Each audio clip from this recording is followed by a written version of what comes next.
لیکن اگر آپ کے اندر تھوڑی سی بھی حمیت ہو نا، تو آپ کو اندر سے آپ کا دل، ہارٹس آف دا ہارٹ جس کو کہتے ہیں نا، وہ آپ کو بتا رہا ہے کہ آپ کی کیا ویلیو ہوئی ہے، آپ کو کس طریقے سے ٹریٹ کیا گیا ہے، کیا آپ کی حیثیت ہے وہاں پہ. تو اس لحاظ سے یہ کہنا کہ جناب ہم نے کرنٹ کے اگینسٹ ہم چلے گئے، تو آپ نے صرف اپنا مفاد دیکھا تھا. اچھا، اس کے ساتھ ساتھ آپ نے یہ بھی کہا جی کہ کشمیری جو ہیں وہ چاہتے ہیں کہ انڈیا کے بجائے ایون چائنا آ جائے ہمارے پاس، تو ہم اس کا انتظار کر رہے ہیں اور ہم اس کو ویلکم کہیں گے. یہ بالکل ٹھیک بات ہے، کیونکہ آپ جیسے لوگوں نے جس طرح ڈچ کیا ہے کشمیریوں کو، تو کشمیریوں کے پاس تو ایک آسرا ہمارے جیسے پاکستان کا جو ملک ہے اس کا ایک آسرا ہے. اب ان کو ایک آسرا نظر آ رہا ہے چائنا کی طرف سے، کہ شاید چائنیز جو ہیں وہ ان کے ہیلپ کے لیے آ جائیں گے. تو یہ جو چیزیں ہیں یہ آپ کو سوچنا چاہیے. آپ خود اس کو مان رہے ہیں کہ ہر سٹریٹ کے اوپر ایک سولجر کھڑا ہوا ہے AK-47 لے کے. آپ نے خود کہا نا کہ ہر سٹریٹ کے اوپر ایک سولجر کھڑا ہوا ہے، کیونکہ آپ کے ہی الفاظ میں کہ کشمیریوں کے ڈریمز جو ہیں وہ سب ختم ہو گئے ہیں. کشمیریوں نے جو اپنا مستقبل سوچا تھا وہ سب ختم ہو گیا. 4G کی اور 2G کی آپ نے خود بات کی. تو یہ کیسے ٹریٹمنٹ آپ کو دی جا رہی ہے آپ کو خود پتا ہے. پھر آپ نے کہا کہ یہ جو انڈیا کی طرف ہیٹ جو ہے کشمیریوں کی، وہ ایز این ایموشن ایمرج کر رہی ہے. جناب یہ ہیٹ نہیں ہے، یہ ہیٹ سے بھی کوئی ایکسٹریم اگر کوئی ورڈ ہو سکتا ہے تو وہ ہے. کیونکہ جس طرح آپ کی ناک کے نیچے، آپ کے واچ کے نیچے جس طرح کشمیریوں کی وہاں پہ بربادی ہوئی ہے، ان کی اکانومی کی بربادی ہوئی ہے، جانیں گئی ہیں، عزت اور عصمتیں گئی ہیں، تو آپ جیسے لوگوں نے کیا کیا ہے؟ آپ نے تو کچھ بھی نہیں کیا. اب یہ جو ہیٹ کی آپ بات کر رہے ہیں، یہ آپ ابھی بھی بڑا گھبرا گھبرا کے بات کر رہے ہیں کہ میں ہیٹ کا ایموشن اس طرح نہیں کرنا چاہتا، آئی ڈونٹ ہیٹ اینی بڈی. لیکن آپ کو یہ دیکھنا پڑے گا کہ جو کشمیری ہیں ان کے کیا جذبات ہیں. تو اب صورتحال یہ بن رہی ہے کہ آپ نے یہ کہا کہ if I speak of India anywhere, people don't listen to me. Why would they listen to you? They never trusted you as a leader. آپ تو ہمیشہ سے انڈیا کے ایک سرونٹ کے طور پر، آپ کے خود الفاظ ہیں کہ سرونٹ ہمیں سمجھتے ہیں. آپ تو ان کے ریپرزینٹیٹیو کے طور پر، جس طرح باہر سے کوئی آکوپائنگ فورس کا ایک ریپرزینٹیٹیو آ جاتا ہے تو آپ کو تو اس طرح وہ لیتے رہے ہیں. اور یہ آپ نے خود کہا کہ the moment they remove the soldiers from Kashmir، آپ کے الفاظ ہیں کہ the lakhs will come out on the streets. لاکھوں کی تعداد میں لوگ آئیں گے. اور یہ حقیقت ہے، کبھی کبھی آپ سچ بھی بول دیتے ہیں. آپ کو پتا تو ہے کیونکہ آپ وہاں پہ رہتے ہیں، آپ کو اندازہ تو ہے، اگرچہ آپ زیادہ تر دلی میں اور لوک سبھا کے حالات میں زیادہ مصروف رہتے ہیں. لیکن آپ مجھے یہ بتائیں کہ 72 hours before 5 اگست 2019 آپ کی ملاقات ہوئی تھی مودی صاحب سے، آپ نے اس کا بھی ذکر کیا، جس میں آپ نے بتایا کہ کمپلیٹ سائلنس تھا، انہوں نے ذکر تک نہیں کیا کہ ہم کیا کرنے جا رہے ہیں. یہ وہ حالات ہیں، آپ اندازہ لگا لیے کہ کن لوگوں کے اوپر آپ نے ٹرسٹ کیا تھا کہ اتنا بڑا وہ سٹیپ لینے جا رہے تھے، اور آپ کو انہوں نے لفٹ تک نہیں کرائی، آپ سے انہوں نے بات تک نہیں کی کہ کیا ہم کرنے جا رہے ہیں. تو یہاں سے آپ اندازہ لگا لیں آپ کی حیثیت کیا ہے. آپ نے خود بتایا وہاں پہ کہ لوگ آپ کو یہ کہتے ہیں کہ اب بولو بھارت ماتا کی جے. تو کیا نہ کہیں؟ ان کو حق نہیں پہنچتا کہ وہ آپ کو یہ کہیں؟ وہ تو پوچھیں گے نا آپ سے کہ اب بولو بھارت ماتا کی جے، اور اب آپ بولتے رہیں گے. آپ یہی بولتے رہے ہیں نا آج تک.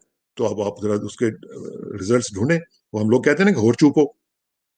ٹھیک ہے، آپ کو وہ سرونٹس بھی کہتے ہیں، ان کے غلام بھی کہتے ہیں، آپ کو وہ ٹریٹرز بھی کہتے ہیں، اور کیوں نہ کہیں؟ They have every single reason on this earth کہ آپ کو وہ کہیں. یہ اب آپ یہاں پہ یہ کہہ رہے ہیں کہ آپ کا امیج ریوائیو ہو گیا ہے. پلیز فار گاڈ سیک، اپنے آپ کو جھوٹ نہ بولیں، اپنے آپ کو دھوکہ نہ دیں. آپ کا کوئی امیج ریسٹور نہیں ہوا. آپ کی حیثیت آپ کو پتا ہے آپ کی کیا ہے. آپ صرف ایک بار پھر اپنے ماسٹرز کو یہ میسج دینا چاہ رہے ہیں کہ we are ready to serve you. آپ نے کہا میں قرآن پاک پڑھتا رہا اس دوران جب آپ اندر تھے. تو آپ نے قرآن پاک میں بھی نہیں پڑھا کہ کیسے آپ کا کوئی ضمیر جاگ جاتا؟ قرآن پاک کی تو مطلب پوری دنیا اس سے رحمت اور اس سے گائیڈنس لیتی ہے. تو آپ کو وہ بھی پڑھ کے آپ کا دل جو ہے وہ نہیں پسیجا؟ آپ کو دکھ نہیں ہوا؟ کہ کیا حالت کر دی ہم نے ان کشمیری بھائیوں بہنوں کی.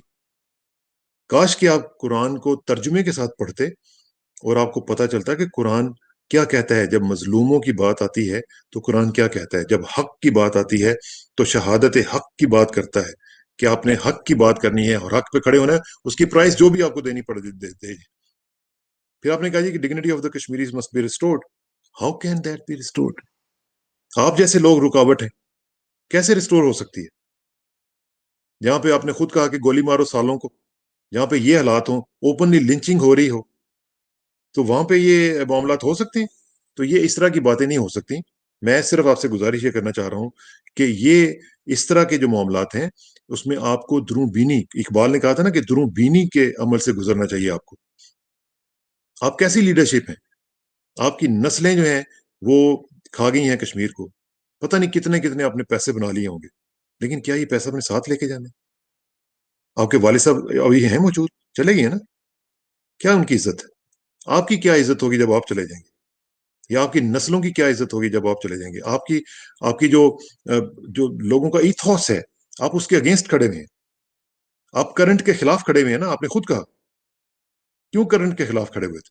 اب میں آپ کو بتاتا ہوں, آپ ہی کے الفاظ میں آپ کو سناتا ہوں, یہ ذرا سنیے گا جی.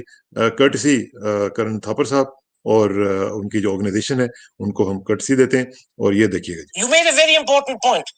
The dignity of Kashmiris, who are not just citizens, but also Muslims. Every time Kashmiris read about what's happening to Muslims south of the Bani Hal line, the Citizenship Amendment Act, lynchings because they've been seen with cows, discrimination, the fact that the Delhi police is targeting Muslims, not those members of the BJP who actually said hateful things about Muslims. What impact? Goli maro. What? Remember? I do indeed. Goli maro salon ko. Exactly. What impact does this have on the Kashmiri people, and does it turn them even more bitter? It turns them very bitter. They start thinking, was Jinnah right? Or was Sheikh Abdullah right? That we cannot live together. But we have to have a separate land. That's what Jinnah said. When Jinnah was even offered by Gandhi to prime ministership, he said, no, give me the prime ministership. But your majority can throw me out any time. Today they started thinking on that point also. Was he right? Or was Abdullah right to join this nation which had promised that everyone is equal? So sentiment for Kashmiri independence has grown sizably. Well, I think there is no doubt about it. It has grown, and if it continues to have this effect in the rest of India, where lynching and all these other things happen and Muslims are not trusted, you can keep the entire Indian army there and do what you like, or one day this volcano will blow up. How close? ہاں, یہ آپ نے سنا ان کا. قائد اعظم کا موازنہ کر رہے تھے اپنے والد صاحب کے ساتھ, اور قائد اعظم نے جو کیا اور جو کہا وہ آپ کو سامنے نظر آتا ہے. انہوں نے جو کہا وہ ٹھیک کہا. آج انڈیا میں, کشمیر میں ایک ایک شخص اس کی گواہی دے رہا ہے کہ جو قائد اعظم نے بات کی تھی وہ بالکل ٹھیک ہی تھی. آپ لوگ کرنٹ کے اگینسٹ گئے, آپ لوگوں نے پاکستان کو ڈچ کیا, آپ نے مسلمانوں کو, کشمیریوں کو ڈچ کیا, اور آج آپ بھگت رہے ہیں کہ معاملات کہاں تک پہنچ گئے ہیں. قائد اعظم جیسا رحمۃ اللہ علیہ جیسا لیڈر جو ہے, اگر آپ ان کو فالو کرتے, آج نہ آپ کو اس طرح ذلیل و رسوائی کا سامنا کرنا پڑ رہا ہوتا, نہ آپ کی قوم کو اس طرح ذلالت و رسوائی کا سامنا کرنا پڑ رہا ہوتا. آپ اس وقت مان جاتے, آپ سمجھ جاتے کہ قائد اعظم کی بات ٹھیک تھی, دو قومی نظریہ ان کا سچا تھا. آج بھارت میں آپ دیکھ لیں کہ کیا ہو رہا ہے. آپ نے خود کہا لنچنگ ہو رہی ہے, سب کچھ ہو رہا ہے. یہ کبھی نہ ہوتا اگر آپ ان کی بات مان لیتے. آج آپ کی رائفلیں لے کے کھڑے ہوئے آپ کے سروں کے اوپر یہ بھارتی فوجی وہاں پہ کھڑے ہوئے نہ ہوتے. تو اس لیے میری دعا ہے کہ اللہ تعالیٰ آپ کو قرآن پاک سے ہدایت عطا کرے, اور اللہ تعالیٰ آپ کو آج بھی, چینج آف ہارٹس کسی وقت بھی ہو سکتی ہے, اللہ تعالیٰ آپ کو توفیق دے کہ آپ آج بھی سمجھ لیں کہ who was right, your father اور قائد اعظم محمد علی جناح رحمۃ اللہ علیہ. بہت بہت شکریہ. السلام علیکم ورحمۃ اللہ وبرکاتہ.